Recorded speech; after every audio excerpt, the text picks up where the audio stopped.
ദേശീയപാത നിർമ്മാണത്തിലെ അപാകതകൾ പാർലമെന്റിൽ ഉന്നയിച്ചു കെ.സി. വേണുഗോപാൽ എം.പി. ദേശീയപാത വികസനത്തിനായി കോടിക്കണക്കിന് രൂപ ഫണ്ട് അനുവദിച്ചിട്ടും എന്തുകൊണ്ട് പ്രവർത്തനങ്ങൾ നല്ല രീതിയിൽ നടക്കുന്നില്ലെന്ന് കെ.സി. വേണുഗോപാൽ ചോദിച്ചു. അദാനിക്ക് കോൺട്രാക്ട് കൊടുത്ത റോഡുകളിൽ നിർമ്മാണം നടത്തുന്നത് അദാനിയല്ല. ദേശീയപാത അഴിമതിയിൽ കൃത്യമായ അന്വേഷണം വേണമെന്നും കെ.സി. വേണുഗോപാൽ ആവശ്യപ്പെട്ടു.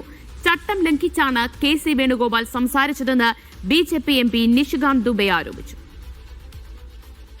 Let us look at one project, Adiyur-Venkalam stretch of NH66 in the North Kerala. A road of just 40 kilometers. This project was awarded to Adani Enterprises for 1,832 crore. Adani did not build, sir. What they have done? Adani did not build. He subcontracted the entire work to Wagad Infra Projects and Ahmedabad-based firm for just 971 crore.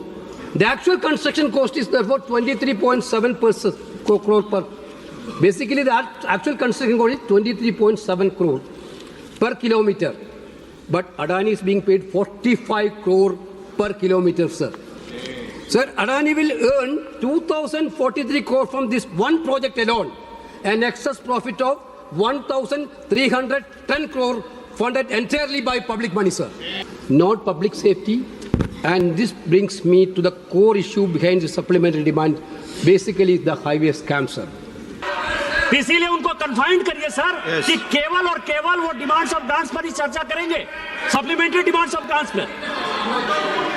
माननीय my colleague in the member Venugopal, my colleague in the treasury bench Nishi ji point out a point of order. Rule 216, sir, we are giving supplementary demands. They are asking for national highway also, sir. I quoted that.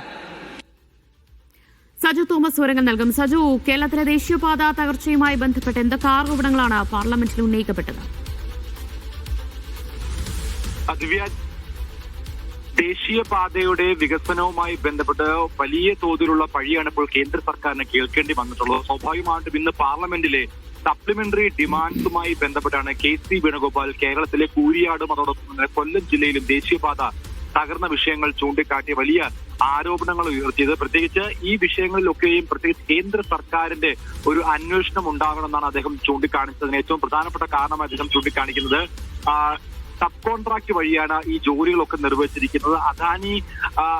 Adani employment കോർപ്പറേഷനാണ് ഇതിന്റെ പണി ഏറ്റെടുത്തതെങ്കിൽ sub contract നൽകി sub കോൺട്രാക്ടിലൂടെ വലിയ അഴിമതിയാണ് നടത്തിയിരിക്കുന്നത്. ഈ അഴിമതിയിൽ കൃത്യമായിട്ടുള്ള അന്വേഷണം നടക്കണമെന്നാണ് കെ.സി. വേണുഗോപാൽ ചൂണ്ടിക്കാട്ടിയത്. അപ്പോൾ തന്നെ ബി.ജെ.പിയുടെ നിഷികാന്ത് ദുബെ ക്രമപ്രശ്നം ചൂണ്ടിക്കാണിക്കുകയും കെ.സി. വേണുഗോപാലിനൊന്നിനെ വലിയ രീതിയിൽ രംഗത്ത് വരികയും ചെയ്തു. പിന്നീട് ഈ ക്രമപ്രശ്നം, അതായത് ജനങ്ങളുടെ വിഷയമായതുകൊണ്ട് തന്നെ ഇത് പരിഹരിക്കേണ്ടതില്ല എന്നുള്ള നിലപാട് ബി.ജെ.പിയുടെ അംഗമായിരിക്കുന്ന നിഷികാന്ത് ദുബെ സ്വീകരിച്ചതോടെയാണ് വലിയ സഭയിൽ ബഹളമുണ്ടായത്. എന്തായാലും ദേശീയപാതയുമായി ബന്ധപ്പെട്ട് നിരവധിയായിട്ടുള്ള രേഖകൾ അടക്കം നിരത്തിയാണ് കെ.സി. വേണുഗോപാൽ ഈ വിഷയവുമായി ബന്ധപ്പെട്ട് ലോക്സഭയിൽ ഈ വിഷയം ഉന്നയിച്ചിരിക്കുന്നത്. അദാനി കോൺട്രാക്ട് കൊടുത്ത റോഡുകൾ പണി നടത്തുന്നത് അദാനിയല്ല, അത് മറ്റൊരു ഏജൻസിയാണ്. അത് എങ്ങനെയാണ് സാധിക്കുന്നത്? വലിയ തോതിലുള്ള അഴിമതിയാണ് നടന്നിരിക്കുന്നത്. അതിൽ കേന്ദ്ര സർക്കാരിന്റെ മേൽനോട്ടത്തിലുള്ളൊരു അന്വേഷണം ഉണ്ടാകണം. ദേശീയപാത വികസനത്തിനായി കോടിക്കണക്കിന് രൂപ ഫണ്ട് അനുവദിച്ചിട്ടും എന്തുകൊണ്ടാണ് ഈ പ്രവർത്തനങ്ങൾ നല്ല രീതിയിൽ നടക്കാത്തതെന്നും കെ.സി. വേണുഗോപാൽ ചോദിച്ചു. ജനം ഭീതിയോടുകൂടിയാണ് കഴിയുന്നതെന്നും കെ.സി. വേണുഗോപാൽ സഭയിൽ പറഞ്ഞു.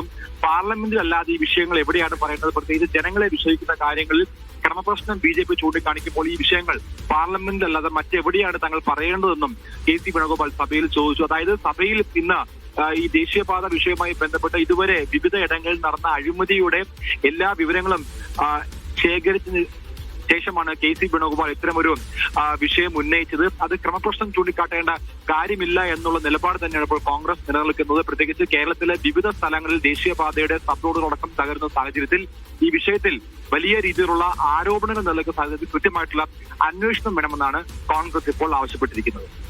ശരി, സജു തോമസ് ആണ് ഡൽഹിയിൽ നിന്ന് വിവരങ്ങൾ നൽകി.